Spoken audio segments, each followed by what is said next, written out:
India versus Pakistan Asia cup లో super power match. India 6 wickets గెలిచింది. మనం బౌలింగ్ లో ఫీల్డింగ్ లో తడబడ్డాము, కానీ బ్యాటింగ్ లో నిలబడ్డాము కాబట్టి ఈ స్కోర్ చేజ్ చేయగలిగాము, ఈజీగా గెలిచాము.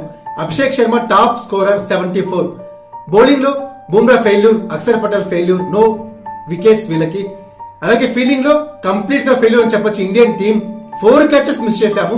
ఇది ఇండియన్ స్టాండర్డ్స్ కి తగ్గ ఫీల్డింగ్ కాదు. ఇలాగే ఫీల్డింగ్ చేసి మనం ఈ ఏషియా కప్ గెలవడం కష్టమే. స్ట్రాంగ్ గా ఇండియా కంబ్యాక్ ఇవ్వాలి ఫీల్డింగ్ లో, బౌలింగ్ లో. బ్యాటింగ్ లో మనం స్ట్రాంగ్ గా అటాకింగ్ గేమ్ ఆడుతున్నాం కాబట్టి 10 ఓవర్స్ కి 100 చేసాం కాబట్టి ఈజీగా చేసాము. పాకిస్తాన్ ఒక స్టేజ్ లో 10 ఓవర్స్ కి 91 for the loss of 1 wicket. వాళ్ళు రన్ రేట్ 10 తో వెళ్తున్నారు. ఇలాగే స్కోర్ చేసింటే 200+ రన్స్ వచ్చేటివి. కానీ ఇండియా శివం దుబేతో మనం పార్ట్నర్షిప్ బ్రేక్ చేసి కంబ్యాక్ ఇచ్చాం గేమ్ లేకి.